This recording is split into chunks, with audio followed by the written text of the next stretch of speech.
साथियों सलाम, नमस्ते, सत श्री अकाल और जय भीम जोहार। साथियों सवाल दर सवाल है, सवाल दर सवाल है। जनता को जवाब चाहिए, जनता जवाब चाहती है। जनता जवाब चाहती है कि सूर्या का इनकाउंटर क्या सच में इनकाउंटर हुआ या उसे पुलिस टॉर्चर से उसकी मौत हुई। पुलिस जानना चाहती है अगर वो भाग रहा था तो उसके हाथों में हथकड़ी क्यों नहीं थी।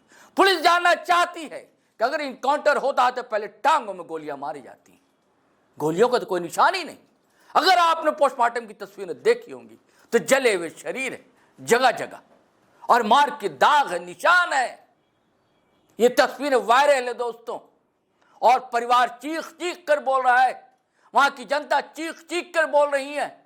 अगर आपको सुनना है, समझना है, अगर आपके अंदर जरा भी संवेदना शेष है, बची हुई है, भावनाओं के उफान को राजनीति ने पस्त नहीं कर दिया हो, अगर भावनाओं के उफान को अगर जातीय धार्मिक पूर्वाग्रह आग्रहों ने खत्म नहीं कर दिया हो, तो आपको ये तस्वीरें नींद से जगा देंगी, आपको उठा देंगी। उन बच्चों की चीख, वे बच्चे जो बच्चे 350 के करीब हैं, वे बच्चे जो अनाथ हैं, यतीम हैं, किसी का मां नहीं, किसी का पिता नहीं, किसी की मां नहीं। वो आदिवासी समाज के बच्चे हैं।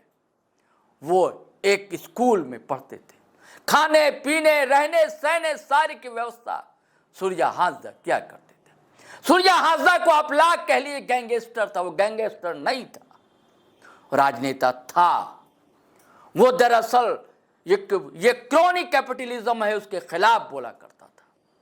वो बोलता था कि अगर आप यहां से कोयला ले जाते हैं, अगर आप यहां से अबरख ले जाते हैं, अगर आप नदियों को खाली कर रहे हैं, आप अगर माइनिंग कर रहे हैं, तो आपका ये हक है, अधिकार है कि यहाँ की जनता का भी ध्यान रखें, कल्याण करें। कई वीडियो सूर्या हांसदा के वायरल हैं। आपने स्कूल कितने खोले, आपने अस्पताल कितने खोले, इसका जवाब कौन देगा। 2 दर्जन से अधिक कहा जाता है कि मामले थे उन पर, लेकिन 14 में उनको जमानत मिल चुकी थी, बल्कि खत्म हो चुके थे 14 मामले। कई मामले में जमानत पर थे वो, और कोई आम लोगों को तंग करने के मामले नहीं थे दोस्तों। वे वही मामले थे जो बड़े बड़े धन्ना सेठ हैं, जिनके माइनिंग चलती है, जिनका खदान चलता है, उनके खिलाफ थे। और यह भी नहीं थे कि मारपीट के बहुत ज्यादा मामले नहीं थे, कहा जा रहा है एक्सटॉर्शन के ये वो, ऐसे कुछ नहीं। और जिस मामले में पुलिस कह रही है कि गिरफ्तारी की गई, तो वारंट भी नहीं उसकी, बताया जा रहा है वारंट नहीं। अभी इंडियन एक्सप्रेस में एक बड़ी अच्छी शुभम तिग्गा रिपोर्टर, उनकी रिपोर्ट आई जिसमें उन्होंने कई सवाल उठाए। वो सवाल सुनना चाहिए सरकार को, हेमंत सरकार को, कि क्या आपने किसी को छूट दे दी है वहां पर, कुछ समानांतर सरकार कोई व्यक्ति चलाए और उसके कहने पर पुलिस नाचती है, उसके कहने पर पुलिस जिसको चाहे गिरफ्तार करती है, वो बंदा जिसको चाहता है उसका इनकाउंटर करवा देता है। वो कौन है? वो वही है ना जो जेल भी जा चुका है, वो वही है ना जिस पर कई घपले के आरोप थे। ये शख्स वही है ना या कोई और? उसका जून का एक वीडियो बहुत वायरल हुआ है, आप सभी लोग उस बाबा का नाम जानते होंगे दोस्तों। मुख्यमंत्री के काफी निकट बताया जाता है, खबर है कि उसके इशारे पर यह सब कुछ हुआ। तो शुभम तिग्गा की रिपोर्ट नहीं पढ़ी है इंडियन एक्सप्रेस में तो पढ़िए।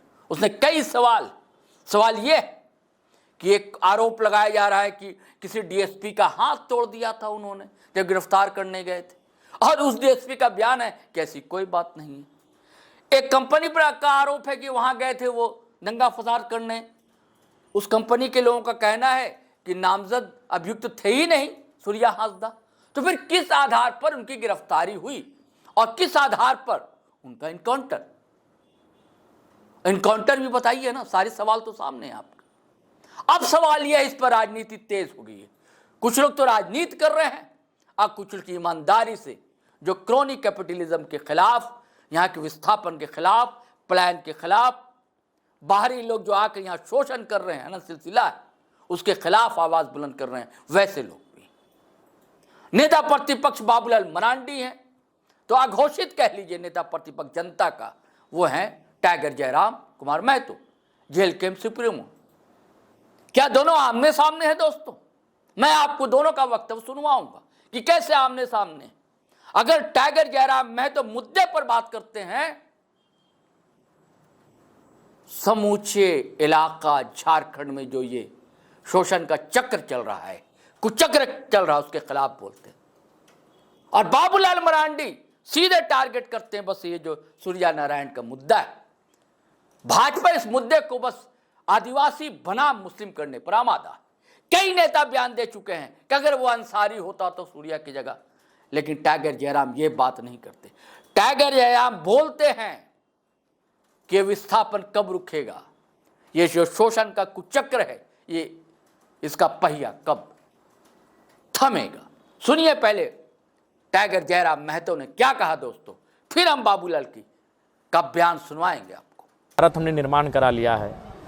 आज मैंने यहाँ आने से पहले तमाम उनके केसों का अध्ययन किया और अभी जो उन पर पुलिस की दबिश थी उस केस का भी मैंने अध्ययन किया।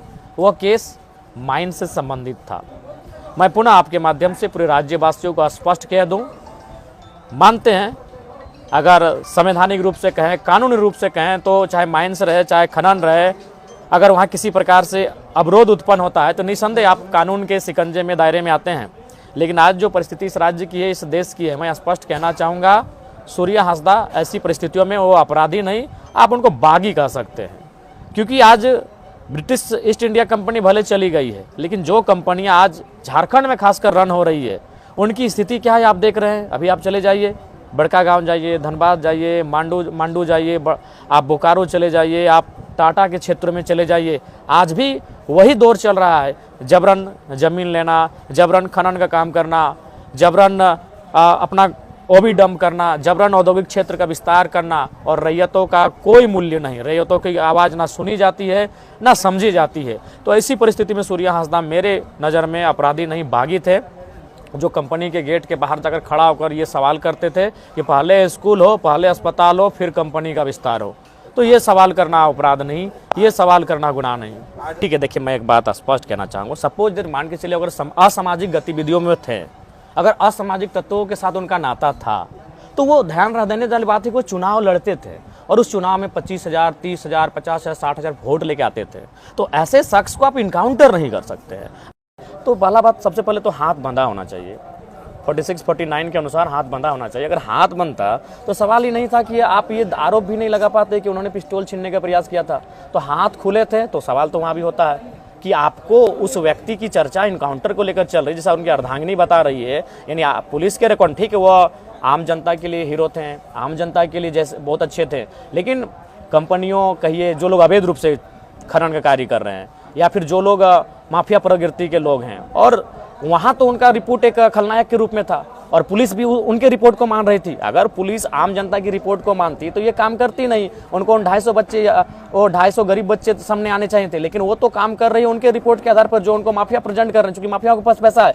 तो अगर हम पुलिस की रिपोर्ट को ही मान लें कि सूर्या एक मतलब खतरनाक अगर व्यक्ति मान लेते हैं थोड़ा देर के लिए, तो अब 46-49 के अनुसार उनके हाथ बंधे होने चाहिए थे। पुलिस ने अगर हाथ नहीं बांधा था तो पुलिस की सवाल चिन्ह खड़ा होता है, उनमें प्रश्न खड़ा होता है, उनकी कार्यशैली पे प्रश्न खड़ा होता है। आपने सुना टाइगर जयराम महतो क्या कह रहे, वो कहने कि आज आवाज उठाना बहुत गलत है क्या, चाहे देश की बात हो चाहे राज्य की बात हो। लेकिन बाबूलाल मरांडी का आपको बयान सुनाऊंगा, वो देश को गोल कर जाएंगे, यहाँ की बात करेंगे, यहाँ की राजनीति करनी है उनको हिंदू मुस्लिम करना, उनको आदिवासी और वर्सेस मुस्लिम करना है, आदिवासी वर्सेस गैर आदिवासी करना है, उनका वैसे ही बयान।